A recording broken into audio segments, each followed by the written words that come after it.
Di Demang Purbo mempersembahkan seri Api di Bukit Menoreh, karya S.H. Mintarja. Jilid 4 bagian yang keempat. Pada akhir bagian ketiga yang lalu, Ki Widura dipusingkan dengan kegawatan keadaan dirinya dan laskarnya disangkal putung. Terlebih lagi kekerdilan jiwa Agung Sedayu yang semakin menambah kekalutannya. Bagaimanakah cerita itu berlangsung? Selamat mengikuti. Karena itu Widura tidak berkata sepatah pun kepada kemenakannya itu. Langsung ia memutar tubuhnya dan melangkah kembali ke Kademangan. Sedayu pun kemudian cepat-cepat mengikutinya. Namun kini terasa olehnya bahwa pamannya itu benar-benar marah kepadanya. Karena itu maka Sedayu pun benar-benar menjadi bersedih hati. Ia tidak berani berkata apapun kepada pamannya selain berjalan saja di belakangnya. Di sepanjang jalan itu Widura sempat juga memikirkan kemenakannya itu. Bagaimana caranya, sehingga ia dapat menguasai berbagai unsur gerak dan dapat menyusunnya dalam satu gabungan yang serasi. Anak itu tidak pernah berbuat sesuatu selain duduk terpekur dan bermain-main dengan rontal dan pensil. Tak pernah dilihatnya Agung Sedayu berlatih di dalam peringgitan yang tak begitu luas itu. Dan tak pernah dilihatnya Agung Sedayu meninggalkan peringgitan selain apabila ia pergi mandi dan sesuci diri. Namun ia tidak mau menanyakannya. Ia hanya ingin mencari pemecahan dengan caranya sendiri atas teka-teki itu. Demikian mereka sampai di Kademangan. Widura langsung melepaskan pakaiannya dan merebahkan dirinya di pembaringannya. Tak sepatah kata pun yang diucapkan kepada Agung Sedayu sehingga Agung Sedayu itu pun menjadi semakin bersedih. Sekali-sekali ia sempat juga untuk menilai diri. Dan kadang-kadang timbul juga pikiran di kepalanya untuk besok mengikuti pertandingan memanah. Paman marah karena aku tak ikut serta, katanya dalam hati. Atau karena hal-hal yang lain, atau karena keseluruhannya. Namun ia kembali menjadi ngeri membayangkan akibat dari perlombaan itu. Ah, katanya dalam hati pula, biarlah paman marah kepadaku. Ia tidak akan berbuat apa-apa selain berdiam diri. Tetapi akan berbedalah sikap si Danti itu. Sedayu pun kemudian mencoba melupakan semua itu. Karena kelelahan, akhirnya ia pun tertidur pula dengan nyenyaknya. Sebenarnya Widura belum juga tertidur. Ia berdiam diri, dan memang ia mungguk kemenakannya tertidur. Ia ingin tahu apa saja yang ditulis oleh Sedayu dalam rontal-rontalnya. Apakah ada hubungannya dengan kemajuan ilmunya yang pesat itu? Perlahan-lahan Widura itu bangun. Dan perlahan-lahan pula ia membuka beberapa pakaian Sedayu yang diberikannya olehnya. Di dalam lipatan-lipatan pakaian itu ditemuinya beberapa helai rontal yang pernah diminta oleh anak itu daripadanya. Demikian Widura membuka halaman pertama dari rontal itu. Demikian dadanya bergetar, inilah sebabnya, gumamnya seorang diri. Kini ia tahu benar, mengapa Agung Sedayu dapat maju dengan cepatnya. Otak anak itu ternyata cerdas pula dalam penelaahan ilmu tata bela diri. Di dalam tubuhnya ternyata tersimpan pula darah ayahnya yang menyalakan keteguhan dan keterampilan jasmaniah. Namun, sayang betapa sayangnya, hati anak itu belum terbuka. Dinding yang mencengkam dirinya dalam bilik ketakutan belum dapat dipecahkannya. Jadi apa yang dilakukan oleh Sedayu selama ini? Sama sekali tidak menulis cerita-cerita atau tembang dan kidung. Tetapi ia telah melukiskan beberapa unsur gerak. Mencobanya menggabungkan unsur yang satu dengan yang lain, dan mencoba melukiskan pula cara-cara untuk mempertahankan diri dan mengelak dari serangan-serangan yang keras. Di dalam rontal-rontal itu, Widura melihat beberapa gambar dengan garis-garis arah dari setiap gerakan. Digambarnya beberapa macam unsur gerak, kemudian digambarnya di belakang gambar-gambar itu, sebuah gambar yang lain dengan garis-garis arah untuk menggabungkan gambar-gambar yang terdahulu. Widura menarik nafas dalam-dalam, ternyata anak ini melatih diri dengan angan-angannya selain latihan-latihan yang kami adakan di Gunung Gowo. Itulah sebabnya aku sering melihat unsur-unsur gerak yang tak aku ketahui dari mana dipelajarinya. Dan Widura itu tak jemu-jemunya melihat gambar-gambar yang dibuat oleh Agung Sedayu. Suatu cara memperdalam ilmu yang jarang ditemuinya. Namun ternyata Agung Sedayu pandai juga menggambar. Gambar-gambar yang dibuatnya ternyata sedemikian jelas. Sikap, gerak dan tujuan-tujuan dari setiap gerakan sekaligus cara-cara untuk menghindarkannya. Tetapi suatu hal yang tak dapat dilakukan oleh Agung Sedayu, yaitu melatih untuk percaya pada kekuatan dan ilmunya. Betapapun Agung Sedayu mengalami kemajuan yang pesat, namun ilmu itu seakan-akan pohon yang subur namun tak berbuah. Tiba-tiba timbullah pikiran di dalam benak Widura. Katanya dalam hati, biarlah pada suatu kali, anak ini mengalami pertentangan yang tak dapat dihindari dengan Sidanti. Aku ingin melihat apa yang akan dilakukan. Tetapi apabila sekali Agung Sedayu sempat mengayunkan tangan atau kakinya, maka untuk melawan Sidanti itu pun Agung Sedayu akan dapat bertahan beberapa lama sampai saatnya aku memisahkannya. Namun dengan demikian, setidak-tidaknya perkelahian itu akan berkesan bahwa keduanya memiliki ilmu yang seimbang. Ternyata gerak dan cara bertahan anak ini mengagumkan juga. Apabila demikian, seterusnya Agung Sedayu akan menjadi seorang yang jantan dan berani. Kemudian dengan hati-hati pula rontal-rontal itu dimasukkannya kembali ke tempatnya. Dan dengan hati-hati pula Widura itu berdiri dan berjalan ke pembaringannya. Dan sesaat kemudian pemimpin Laskar Pajang yang sedang kebingungan itu tertidur pula. Malam yang tinggal sepotong itu berjalan dengan tenangnya. Tohpati yang benar-benar telah menyusup ke dalam dinding perondan Laskar Pajang, sebenarnya lah tidak berbuat sesuatu selain keinginannya untuk mengetahui keadaan. Namun macan kepatihan itu pun mengumpat di dalam hatinya seperti Widura mengumpatinya. Katanya kepada kedua pengawalnya, Paman Widura benar-benar seperti setan. Dalam keadaan apapun, peronda-perondanya tak pernah berlengah hati. Apakah mereka tidak terpengaruh oleh perlombaan yang akan diadakan besok? Sayang, aku baru mendengar rencana perlombaan itu senja tadi, sehingga aku tak sempat menyiapkan anak buahku. Seandainya aku mendapat waktu 2-3 hari saja, maka pada saat-saat perlombaan itu aku akan dapat menggulungnya lumat-lumat. Kedua pengawalnya tak dapat menjawab lain daripada menganggukkan kepala mereka. Sebab dengan mata kepala mereka sendiri melihat dari kejauhan kesiagaan Laskar Pajang yang sedang bertugas di gardu-gardu peronda. Mereka melihat beberapa orang dari mereka berjalan hilir mudik di muka gardu sambil memegang tombak atau pedang-pedang mereka yang sudah telanjang. Tetapi, berkata Tohpati kemudian kepada pengawalnya, mudah-mudahan setelah perlombaan itu berakhir, Laskar Sangkal Putung masih tenggelam dalam suasana itu. Sehingga meskipun sedikit mereka melupakan tugas-tugas mereka sehari-hari.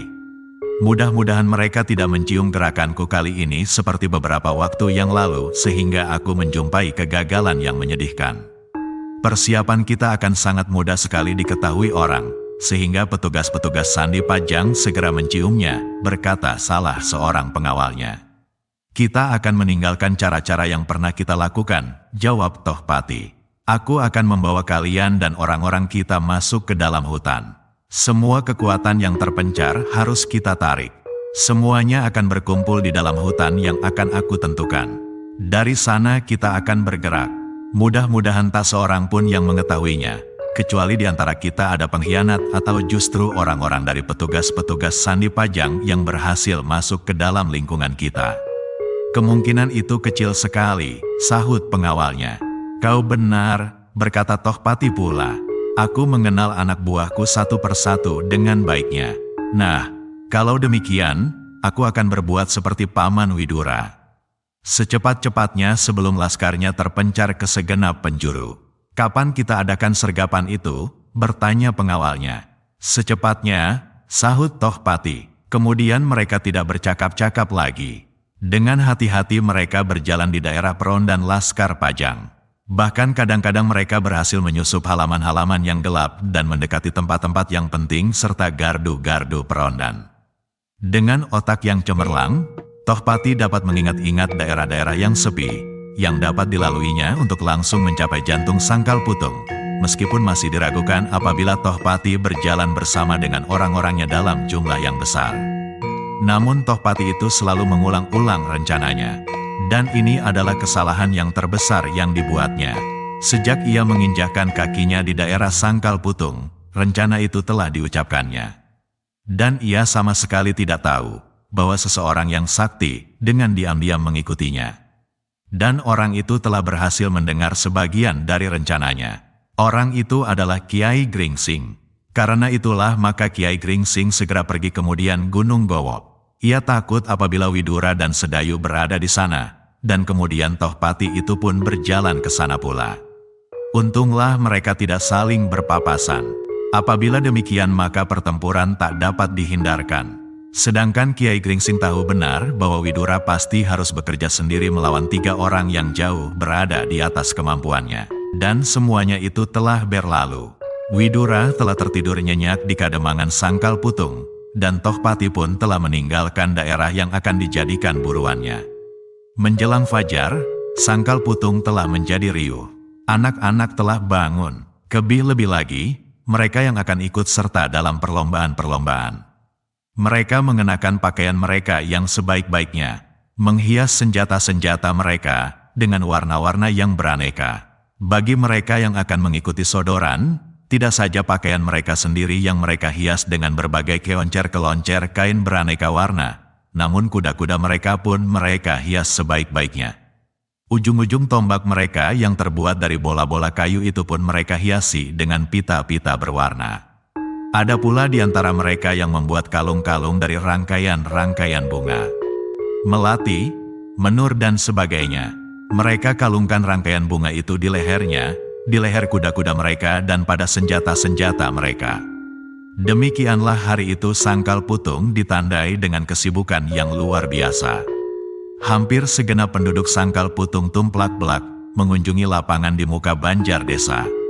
Mereka ingin menyaksikan anak-anak mereka, adik-adik mereka atau suami-suami mereka yang ikut serta dalam perlombaan-perlombaan itu.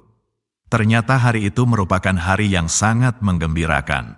Namun apabila ada di antara mereka yang mendengar bahwa semalam Macan Kepatihan telah mengunjungi kademangan itu, mungkin suasananya akan jauh berbeda.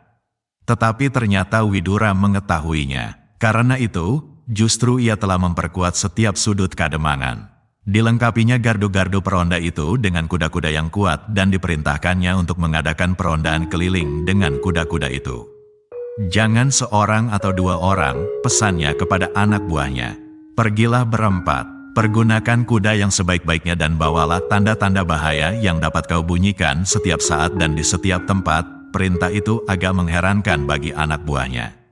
Namun mereka hanya menyangka bahwa karena di daerah Sangkal Putung sedang ada keramaian, maka penjagaan pun harus diperkuatnya.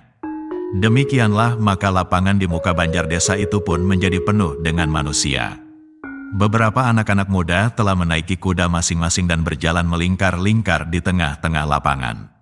Beberapa orang di antaranya telah mencoba memacu kudanya dari satu sudut ke sudut yang lain dengan tombak-tombak mereka di tangan. Dan sekali-sekali telah terdengar pula sorak-sorai penonton, apabila mereka melihat seorang anak muda yang tampan bermain dengan manisnya di atas punggung kudanya. Tepuk tangan penonton itu pun seakan-akan meledak ketika mereka melihat Swandaru masuk ke lapangan dengan tombak di tangan, bumbung panah di lambung kudanya dan sebuah busur yang besar menyilang di punggungnya. Demikian ia memasuki lapangan, di sendalnya kendali kuda putihnya, dan kuda itu pun segera nyirik.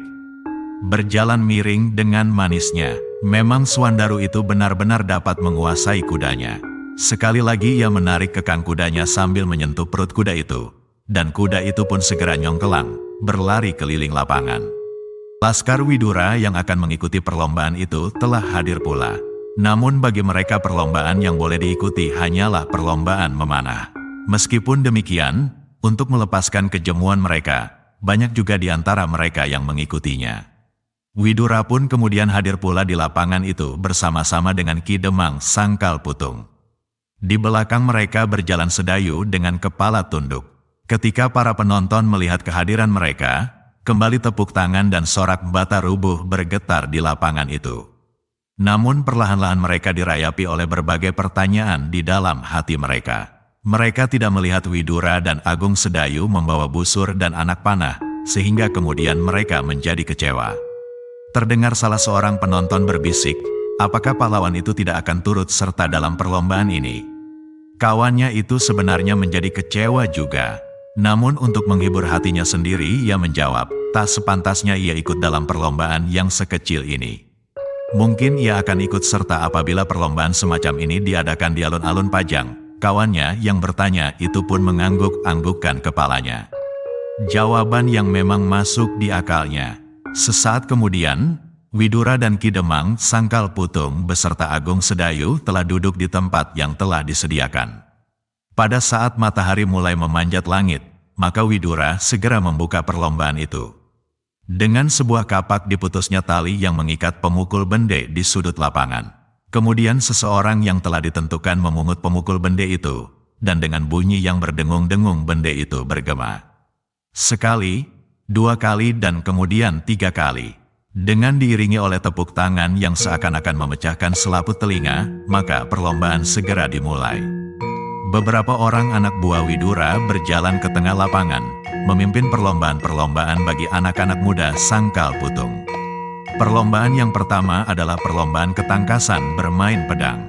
Namun bukan sebenarnya pedang yang dipergunakan, tetapi mereka mempergunakan rotan dan perisai anyaman bambu. Permainan ini benar-benar mengasyikkan dan menegangkan. Beberapa anak-anak muda yang gagah telah turut serta mengambil bagian. Berganti-ganti, 1-2 telah terpaksa keluar dari lapangan dengan kepala tunduk. Punggung dan dada mereka dilukisi oleh jalur-jalur merah biru. Namun bagi mereka yang menang, jalur-jalur itu sama sekali tidak terasa pedihnya. Sejalan dengan terik matahari yang semakin menyengat-nyengat tubuh mereka, maka permainan itu pun menjadi semakin sengit. Bahkan kemudian mencapai puncaknya ketika di arena itu tinggal 2 orang yang berhadapan untuk menentukan siapakah di antara anak-anak muda Sangkal Putung yang akan menjadi pemenang pertama dalam perlombaan itu. Mereka adalah Suandaru Geni dan seorang anak muda yang gagah, bertubuh tinggi besar, bernama Wisuda.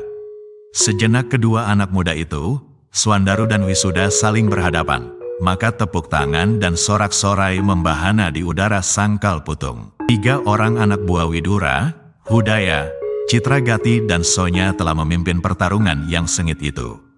Dengan seksama mereka memperhatikan setiap gerak, setiap sabetan rotan dan setiap sentuhan rotan itu di tubuh mereka. Pukulan-pukulan yang mendapat hitungan adalah pukulan-pukulan yang mengenai tubuh di bagian atas perut tetapi di bagian bawah leher. Demikian pertarungan itu berjalan dengan serunya. Wisuda bertubuh tinggi dan besar, sedang Suandaru lebih pendek dan bulat. Meskipun demikian ternyata tenaga Suandaru jauh lebih kuat dari tenaga lawannya. Apabila rotan-rotan mereka berbenturan, tampaklah bahwa tenaga Suandaru selalu berhasil mendorong tenaga lawannya. Ketika bende berbunyi, maka pertarungan itu pun berhentilah. Suasana menjadi tegang ketika para penonton menunggu Citragati mengumumkan pemenangnya. Dan demikian Citragati maju selangkah, maka lapangan yang penuh dengan manusia itu seakan-akan sama sekali tak berpenghuni.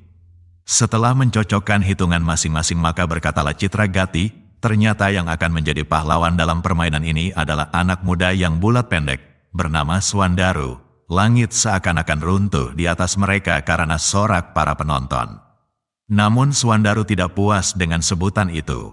Katanya membetulkan namanya, sebutlah selengkapnya Paman, Suandaru Geni. Citragati tersenyum. Ketika ia mengulang nama itu, tak seorang pun yang mendengarnya, karena suara riuh daripada penonton itu sendiri. Sidanti yang melihat sambutan yang sedemikian hangatnya atas pahlawan anak-anak muda Sangkal Putung itu mencibirkan bibirnya. Katanya dalam hati, Suandaru itu pasti akan menjadi bertambah sombong. Aku ingin sekali lagi mengajarnya untuk merasakan bahwa apa yang dicapainya itu belum semenir dibanding dengan ilmuku. Sayang tak ada kesempatan bagi anak buah Laskar Pajang untuk melakukannya. Perlombaan yang berikut adalah sodoran. Dengan duduk di punggung kuda mereka mempertunjukkan keterampilan mereka bermain tombak yang ujungnya dibuat dari bola-bola kayu. Permainan ini tak kalah menariknya. Di antara sorak kekaguman ada pula yang terpaksa menerima ejekan-ejekan para penonton. Karena sebelum mereka sempat mempertunjukkan keahlian mereka, ternyata mereka telah jatuh terpelanting dari kuda-kuda mereka. Dalam perlombaan ini sekali lagi Suandaru merajai lapangan di muka banjar desa itu. Kuda putihnya seakan-akan tahu benar apa yang harus dilakukan untuk membantu tuannya. Dan karena itulah maka sekali lagi para penonton menyorakinya sebagai pahlawan yang lengkap dari anak-anak muda Sangkal Putung. Ki Demang yang duduk di samping Widura itu pun mengangguk-anggukkan kepalanya. Ia berbangga atas hasil yang dicapai anaknya. Usahanya melatih dan menempa anaknya tidaklah sia-sia. Mudah-mudahan untuk seterusnya anaknya mendapat bimbingan dan latihan yang lebih baik daripada apa yang pernah dicapainya. Widura pun tampak tersenyum-senyum di antara sorak para penonton. Namun sekali-sekali ia mengedarkan pandangannya ke segenap sudut. Di antara perhatiannya atas permainan-permainan itu, diam-diam ia berusaha untuk melihat apakah Kiai Gringsing berada di antara para penonton yang sekian banyaknya. Tetapi Widura itu kemudian menjadi kecewa. Adalah mustahil untuk menemukan seorang di antara sekian banyak orang, apalagi orang itu belum dikenalnya. Sudah tentu Kiai Gringsing tidak akan mengenakan topengnya, dan sudah tentu pula ia tidak akan memakai kain gringsingnya. Seandainya dapat dijumpainya seseorang memakai kain gringsing, bukanlah jaminan bahwa orang itu adalah Kiai Gringsing, sebab kain gringsing memang banyak digemari orang.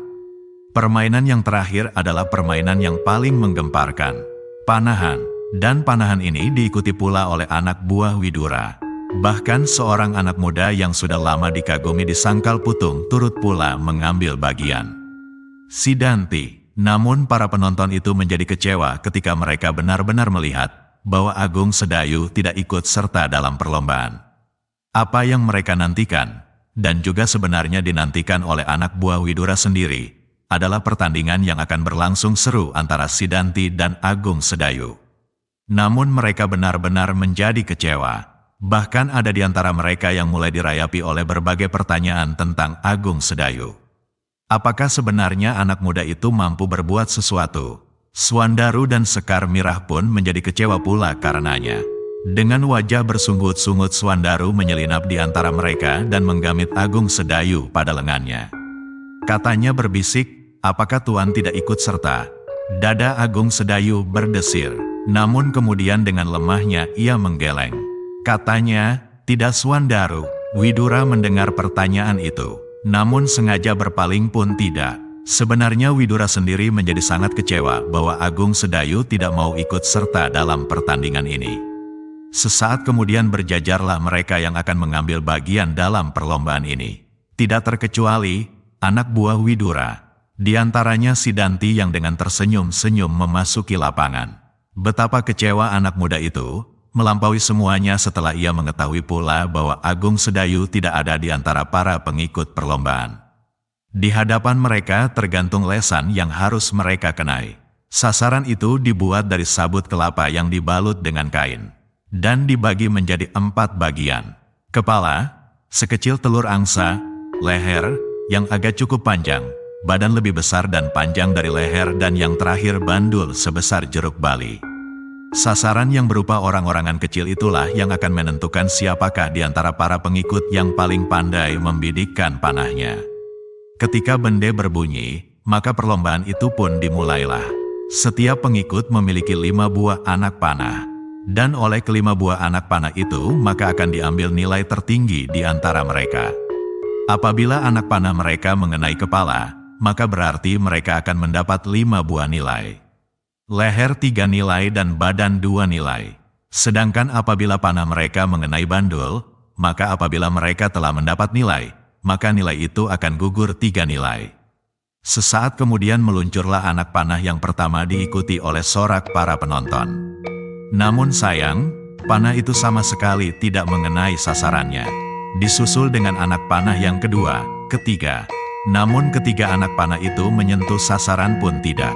Penonton bersorak-sorak kembali ketiga anak panah yang keempat kemudian tepat mengenai leher sasaran. 3 nilai. Maka penonton pun berteriak-teriak pula. 3, 3. Penonton menjadi tegang ketika meluncur anak panah yang kelima. Dan meledaklah sorak para penonton. Bukan karena mereka menjadi kagum anak panah itu, mereka tertawa geli karena anak panah itu mengenai bandul. Abis, abis, teriak mereka. Dan 3 nilai yang didapatnya dari panah keempat itu pun menjadi habis karena dengan mengenai bandul itu, maka berarti 3 nilai digugurkan.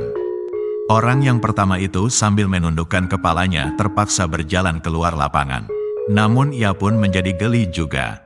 Karena itu, sempat juga ia tersenyum-senyum sendiri. Maka kemudian majulah orang kedua, ketiga, keempat. Namun tak seorang pun yang dapat menggemparkan penonton karena bidikan-bidikannya yang tepat. Sekali 2 kali ada juga di antara mereka yang mengenai sasaran. Namun di antara 5 anak panah itu, maka paling banyak 2 di antaranya yang dapat mengenai sasarannya. Ketika kemudian sampai pada giliran Swandaru maju dengan anak panahnya, maka penonton pun menjadi gempar pula. Swandaru telah dapat merampas hati penonton dengan 2 kemenangan berturut-turut di dalam arena pertandingan itu. Karena itu, maka di antara penonton itu pun mengharap pula, agar kali ini, Swandaru akan dapat setidak-tidaknya tidak mengecewakan mereka. Sebenarnya lah, maka anak panah yang pertama yang dilepaskan oleh Swandaru benar-benar telah menggemparkan penonton. Meskipun tidak mengenai kepala, namun sekali bidik Swandaru telah mengguncangkan sasaran dengan mengenai bagian badannya. Kegemparan penonton menjadi semakin riuh ketika panah Swandaru yang kedua dapat mengenai leher. Ketika Swandaru menarik tali busurnya yang ketiga kalinya, maka terdengarlah suara riuh di sekitar arena. Naik sedikit Swandaru, naik sedikit, dan meledaklah sorak para penonton seakan-akan memecahkan selaput telinga ketika anak panah Swandaru itu benar-benar mengenai kepala sasaran. Demikianlah cerita bagian ini berakhir. Selanjutnya apa yang akan terjadi? Kita ikuti cerita lanjutannya pada bagian kelima mendatang. Jika Anda berkenan, silakan like, share, dan bagi yang belum, jangan lupa subscribe channel Ki Demang Purbo @cerita Mataram. Nuwun.